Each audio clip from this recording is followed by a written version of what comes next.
గురుజీ మీరు స్వయంవర పార్వతీ హోమం అని చేస్తుంటారు కదా, అవునండి. పెళ్లి కాని యువతి యువకులు, అవునండి. ఏంటి దాని విశిష్టత? ఇప్పుడు హోమం ఏం చేస్తాం, హోమం ముందు కళ్యాణం చేస్తామండి. కళ్యాణం, అచ్చా. హోమం అన్నీ కలుస్తాయండి. ఉమ్, అంటే ఇదేంటంటారంటే వివాహం జరగనప్పుడు దానికి ఓకే. సో మెనీ చాలా కారణాలు ఉంటాయి ఇందులోని. ఎప్పుడైతే ఈ కారణాలు ఉంటాయంటే ఆ జాతకాన్ని మనం పరిశీలించి, దోషాన్ని పరిశీలించి, ఆడపిల్లకి వివాహం జరగట్లేదంటే చాలామంది ఏమనుకుంటారంటే కుజ దోషం వల్ల జరగట్లేదేమో అనుకుంటారు. ఉమ్, కానీ శుక్రదోషంలో జరగలేదేమో అనుకుంటారు. రాహుకేతు మధ్య అన్ని అవును గ్రహాలు పడిపి కాలసర్ప వలన దోషం జరగట్లేదేమో అనుకుంటారు. అవును ఇలా రకరకాల దోషాల వల్ల జరగట్లేదేమో అనుకుంటారు. అవును. అసలు ఆ అమ్మాయి జాతకంలోని ఎటువంటి దోషం వల్ల జరగట్లేదని మనం ఐడెంటిఫై చేసి ఓకే. దాన్ని బట్టి మనం ఏం చేస్తామంటే మీరు అన్నట్టుగా పార్వతీ కళ్యాణం చేయడం కానీ, ఉమ్, స్వయంవర కళ్యాణం చేయించడం కానీ అది చేయడం ఒకసారి అంటే రెమెడీస్ మాట. అదేలే. రకరకాల రెమెడీస్ ఉన్నాయండి. ఇవన్నీ ఓకే. మళ్ళీ అస్ట్రాలజికల్గా స్టడీ చేసి అప్పుడు మనం ఆ పలానా రెమెడీ చేయండి అంటామట. అవును ఇప్పుడు అవును ఇది ఎలా అంటే మీకు సింపుల్ ఎగ్జాంపుల్ ఇస్తానండి.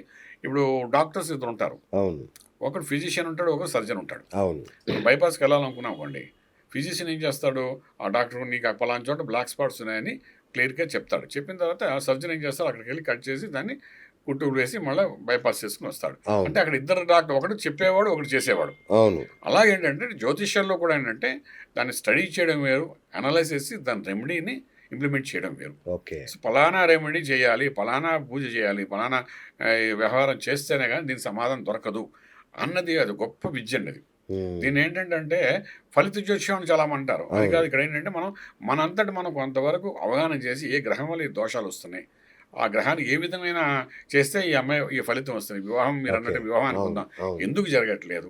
ఒక్కొక్కసారి అన్నీ బాగుండే కూడా జరగదండి. ఓ, మనం వెతికినా కరెక్ట్ కనబడదు, అలా కరెక్ట్. దోషాలు కనబడవు. అవును కానీ ఎన్నో రకాల రెమెడీస్ చేస్తుంటాం, అయినా కానీ ఆన్సర్స్ దొరకదు. అవును. దానికి ఆ సమయం వస్తే కానీ జరగదంటారు. అచ్చా అచ్చా ఇప్పుడు అచ్చా. ఇందాక మనం మాట్లాడుకున్నాం చూసారా కేసీఆర్ గురించి, అవును. గురుబలంతో గురుబలం, మళ్ళా అవును. పుంజుకునే అవకాశం ఉంటుంది. అలాగా 11 సంవత్సరాలకు ఒకసారి గురుగ్రహం అదే స్థానంకి వస్తుందండి ఆయన ఉమ్, రాశిలోకి. ఎవరి బా. రాశిలోకి ఇలా వివాహం కాలం జరిగిన వాళ్ళ రాశిలోకి వచ్చినప్పుడు ఆ గురుబలంతో వివాహం జరుగుతుందన్నమాట. ఉమ్, అలాగేంటంటే ఈ గ్రహాల గమనం కూడా ఎలా ఉంటాయంటే వీళ్ళ సమయాన్ని చూసుకొని ఎప్పుడు ఏ టైంలో సమయం వస్తేనే కొన్ని పెళ్ళిళ్ళు జరగని పరిస్థితులు చూస్తాం. నిజం. అలాగే ఒక సమయం వస్తే కానీ సంతాన కలగ బా, కథలు ఇదైతే చూస్తుంటాం. వాస్తవం అండి. ఇది అవును అవును. ఏంటి ఎన్ని ప్రయత్నాలు చేస్తారో, పూజలు ఎంతమంది డాక్టర్ దగ్గరికి వెళ్తారు. ఎంతమంది చేసినా కాదు, ఎందుకో సడన్ గా అయిపోతుంది సడన్ గా ఒకసారి. అవుతుంది. అవును, సడన్ గా అవుట్ కూడా కాదు, ఇద్దరు కూడా అవుతుంటారు. ఇద్దరు కూడా అవుతుంటారా? అవుతుంటారు. 40 ఏళ్ళకి పిల్లలు పుట్టిన వాళ్ళు పిల్లలు చూసాం, పుట్టిన వాళ్ళు 50 ఏళ్ళకి అలా కూడా చూసాం. చూసామండి. అవును అప్పుడు పోతున్న ఆ గమనంలో అలా జరుగుతుంటుంది. అంచేత ఏంటంటే శాస్త్రం ఉంది చాలా క్లియర్గా చెప్తుంది. వీళ్ళేంటే తపన పడిపోయి ఆవేశపడిపోయి ఈ రకరకాల పూజలు ఇంకా చెప్పిన నమ్మకం ఎలా ఉంటుందంటే ఎవరు చెప్పినా నమ్మి ఆ విధంగా చేయాలన్న ఆలోచనలో ఉంటారండి. కరెక్ట్. వ్యక్తి అనేవాడు అంతే అలా కదండి. ఉంటాడు అవును సహజంగా. అవును సో మనకు చూడగానే ఒకటి కనబడుతుంది, ఇంకో అస్ట్రాలజీ కనబడుతుంది, ఇంకోటి కనబడుతుంది, ఇందులో దోషం ఇంకోటి కనబడుతుంది. సో అందరూ చెప్పారు అన్ని చేసి పెడదాం అనే విధానంలో అందరూ వెళ్తారు. ఉమ్, అన్నీ చేయడానికి ప్రయత్నం చేస్తారు. ఆఖరికి ఆ గడియ వస్తే కానీ జరగదు. ఒక మంచి కానీ చెడు కానీ ఏదైనా ఆ గడియ రావాలి, వస్తే కానీ ఆ సమయం వచ్చింది. దాన్ని అంటారు time will take the rest of the అంతే థింగ్స్ కదా. అని చెప్పి ఆ టైం ఎస్, రావాలంటాం కదా. కరెక్ట్ అది కరెక్ట్ వస్తే కానీ అది జరగదు. అది ఎప్పుడు వస్తుంది అని మళ్ళీ అస్ట్రాలజీ చెప్పగలగాలి. కరెక్ట్. అది ఎందుకంటే శాస్త్రం తెలుసు కాబట్టి వాడు చెప్పగలుగుతాడు కాబట్టి అంతే. చెప్తే నన్ను అడిగితే సార్, ప్రతి మనిషికి ఒక వ్యక్తిగత ఆస్ట్రాలజర్ ఉండాలేమో 100 కదా. ఇప్పుడున్న కలియుగంలో అయితే కావాలండి. కదా, మన కంపల్సరీ ఆంధ్ర ఉండాలి. రాష్ట్రం తెలంగాణలో అయితే ఖచ్చితంగా కావాలండి. ఖచ్చితంగా ఎందుకంటే ఈ కావాలి. క్రేజ్ ఇక్కడ ఎక్కువ ఉందండి. పర్సనల్ డాక్టర్ లాగా పర్సనల్ పర్సనల్ డాక్టర్ ఆస్ట్రాలజర్ అంటే ఉండాలి. పర్సనల్ డాక్టర్ తీసుకుంటున్నాం. మేము అదే అవును. అంటామండి. ఆ, మేము చాలా మంది మా దగ్గర వచ్చినప్పుడు చెప్తుంటాం, ఏమంటే మీరు వచ్చారు జాతకం చెప్పాం, ఏదో ఫీజు పే చేస్తారు, వెళ్ళిపోతారు. ఏదో పూజ చెప్తాను కాదు, ఓ 3 నెలలకు 6 నెలలకు బాగున్నా బాగోలేకపోయినా మీరు మళ్ళీ చెప్తారు ఒకసారి ఫలితం వస్తారండి. ఇది చాలా రికరింగ్ అవుతుంది, రికర్షన్ చాలా అవుతుంది. మంచిదండి. అలా అవును చేయడం వల్ల ఏంటంటే అట్లీస్ట్ ఒక 2-3 ఇయర్స్ అలా ఉన్నప్పుడు ఏంటంటే డెఫినెట్గా వాళ్ళ పాత అనేది సక్సెస్ఫుల్గా వెళ్ళిపోతుంది. అవును. చిన్నపిల్లలు వస్తారండి, నిజం. పెద్దవాళ్ళు వస్తారు, పెళ్ళైన వాళ్ళు వస్తారు. ఇప్పుడు నా దగ్గర అంటే వాళ్ళ పిల్లలు పుట్టినప్పుడు వచ్చిన వాళ్ళ పిల్లలు ఇప్పుడు ఎంఎస్ చేస్తున్నారు. ఆ, అలాంటి వాళ్ళు కూడా ఉన్నారు. అంటారు. అంటే 20 ఏళ్ల నుండి వాళ్ళు మన దగ్గర అవును ఉన్నవాళ్ళే అవును వస్తారు. వచ్చి ఏదో చిన్న ప్రాబ్లం ఉంటుంది. వాళ్ళు ఏమనుకుంటారంటే చాలామంది ఈయన జ్యోతిష్యుడి దగ్గరికి వెళ్తే ఏదో డబ్బులు పెట్టాలి కదా, ఖర్చు అవుతున్నామో అవును. అని అనుకునే విధానం ఇంకోటి ఆ ఉందండి. భయం ఒకటి ఆ ఉందండి, భయం పరిహారాల భయం ఒకటి ఉంది. పరిహారాల భయం. పరిహారాలు పూజలకి లక్షలు లక్షలు అవుద్దేమో అని ఆ, మీకు ఇచ్చే ఫీజు గురించి భయం లేదు, కానీ ఈ పరిహారాల గురించి. తర్వాత పరిహారాల అవునండి. గురించే భయం అందరికి. ఇప్పుడు మనకి ఏ పూజ అన్నా ఏ పరిహారం అన్నా అండి మనం క్లియర్గా వాళ్ళని ఎడ్యుకేట్ చేయగలిగితే. అది ఇప్పుడు అనాలిసిస్ చేయడం చాలా ఇంపార్టెంట్. ఎందుకు ఇది చేస్తున్నాం? ఇప్పుడు నా దగ్గరికి ఎవరు వచ్చినప్పుడు అలాగే చేస్తానండి. ఉమ్, వస్తే అమ్మ ఈ ప్రాబ్లం ఉంది, ఈ ప్రాబ్లం ఇలా చేస్తే బాగుంటుంది, దీన్ని ఎందుకు ఇలా చేస్తున్నాం, ఈ గ్రహం ఎందుకు ఇలాగ ఉంది అని చెబుతూ పూర్వాశ్రమం అంటే దీనికంటే ఈ గ్రహం ఇలా కాంబినేషన్ ఈ లైఫ్లో ఎప్పుడు వచ్చింది అని బ్యాక్ డేట్కి వెళ్ళి ఈ టైంలో నీకు ఈ కష్టాలు వచ్చి ఉంటాయి, అవునా కాదా అని అడుగుతానండి. ఉమ్, అడగగానే ఎస్ అనంట. మరి అది నిజమైనప్పుడు ఇది నిజం అవుతుంది కదమ్మా రైట్, అని చెప్పి దీన్ని ఇలా దృష్టిలో కరెక్ట్, చేసుకుని చేయండి అని కరెక్ట్. చాలా క్లియర్గా అనలైజ్ చేసి నేను ఎడ్యుకేట్ చేసి అప్పుడు మేము పరిహారం చెప్తాం. అది చాలా విశేషం చెప్తామండి. అంచేత మేము రోజుకి ఏదో 1000 మంది చెప్పం జాతకాలు. అవును, ఒకటి జాతకం 5-6 చెప్పేసరికి కూడా గంట చెప్తారేమో. పట్టేస్తుంది. అవును, అవును, 10 మంది చెప్పడం చాలా కష్టం మాకు. అవును, ఎందుకంటే వాళ్ళని స్టడీ చేయాలి. స్టడీ చేసి బుర్ర బ్రెయిన్ వేడెక్కిపోతుంది స్టడీ అవును, చేసరికి. అవునండి, అవును. వాళ్ళు ఏమనుకుంటారు, జనాలు ఏమనుకుంటారు, అయ్యో 2 నిమిషాలు మన జీవిత చరిత్ర తెలిసిపోతామో అనుకుంటారు. ఒకసారి చక్రం చూడగానే తప్పు చెప్పకూడదండి. మరి మనం 100 కరెక్ట్ చెప్పినా ఒకటి తప్పు ఒక్కటి చెప్పగానే వీడు చెప్పినా చాలు. ఇంతేరా అని అనేస్తారు అవును, బయటికి అవును, వెళ్ళి. అవును, ఇది కూడా ఉంటుంది. ఆ బాధలో కూడా ఉంటుంది. పడాలి.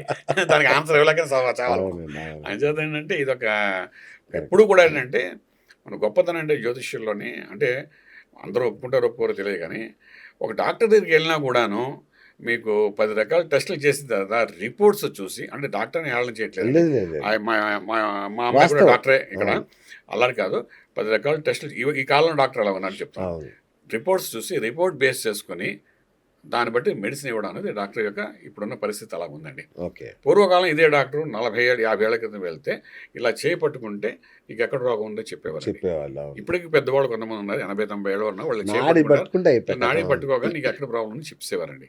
ఇప్పుడు డాక్టర్స్ ఏంటంటే అన్ని రిపోర్ట్స్ వచ్చిన తర్వాత చూసి అన్నీ బాగున్నాయంటే మనకు తెలుసు రోగం ఉందని వాటి చెప్తుంటే రిపోర్ట్స్ బాగానే ఉన్నాయి కదా అంటుంటే ఆయన అవి చూస్తే కానీ ఒక రిపోర్ట్ రాసేది ప్రసక్తి లేదండి. అవును, కానీ ఒక జ్యోతిష్యుడు ఇది అండర్లైన్ చేసుకోండి మీరు, సరి అయిన జ్యోతిష్యుడు ఒక డేటు టైము ప్లేస్ ఇవ్వగానే అంటే నేను ఎలా చెప్తానో చెప్తున్నాను, నీ జీవిత చరిత్ర అనేది చెప్పేస్తున్నాడు.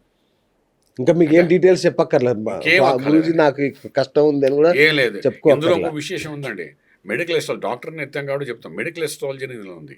అంటే జ్యోతిర్వైద్యం అవునండి, ఉందన్నమాట. అవును, ఈ జ్యోతిర్వైద్య భాగంలోనంటే నీ శరీరంలో ఎక్కడ రోగం ఉంది అనేది నువ్వు డే టు టైం ప్లేస్ ఇస్తే నీ గ్రహాలు బట్టి ఎక్కడ ఈ రోగం బాధపడుతున్నావు, ఏ ఆహా, రోగంతో బాధపడుతున్నావు, ఎన్ని రకాల రోగాలతో బాధపడుతున్నావు ఇవన్నీ కూడా మనం చెప్పేయచ్చండి. ఓ అది చాలా గొప్ప విద్య ఇందులో. అద్భుతం. ఇందులో ఒక విభాగం అన్నమాట. ఉమ్, అలా చెప్పే శాస్త్రం ఇదన్నమాట. అంచేత ఎవ్వరేమనుకోనండి నా దగ్గర 10 మంది కాదు 100 మంది వచ్చినా నేను ఖచ్చితంగా పట్టుకుని చెప్తాను. అవును, నేను వాళ్ళతో వాదించగలను కూడా ఈ విషయం. అవునవును, ఎందుకంటే శాస్త్రం అంత గొప్పది.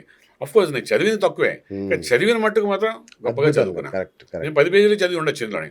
ఆ 10 పేజీల గురించి ఏది అడిగినా కూడా వాళ్ళకంటే మనం బాగా చెప్పగలుగుతాం అద్భుతం. అవతల వాళ్ళకంటే. అలా చదువుకున్నామండి మనం. రైట్, ఎందుకంటే 100 పేజీలు చదివి ఎక్కలే, అవును, చదివిన బట్టి కరెక్ట్ చదివి కరెక్ట్ కరెక్ట్ చెప్తే చాలు. అంతే. కరెక్ట్, ఇంకా కరెక్ట్.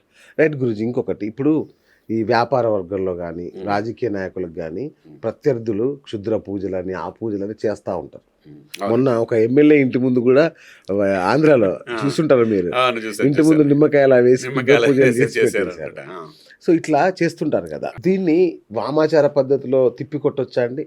అంటే అది వామాచారం ఇస్ టోటలీ డిఫరెంట్ అండి. దీనికి మనకి సంబంధం లేదు. తర్వాత మీరు క్షుద్ర పూజ వేరే అన్నారు, వామాచారం వేరే అన్నారు. అది వేరు ఇది వేరు. క్షుద్ర పూజలు అన్నది ఈ కాలంలో ఎవరు ఎక్కువగా చేయరండి నాకు తెలిసినంత. అంటే మనకు సినిమాల్లో చూపిస్తుంటారు చూసారా, వాడు ఎమ్మెల్యే గెలవాలంటే ఏదో అమ్మాయిని బలి ఇచ్చినట్టుగా చూపించడము, లేకపోతే అర్ధరాత్రి 12 గంటలకు వచ్చి ఏదో చేసేస్తున్నట్టుగా చూపించడము సినిమాల్లో మనం చూస్తుంటాం. అలాగే మీరు అన్నట్టు ఎమ్మెల్యే గారి ఇంటి ముందు ఇవన్నీ వేశారు.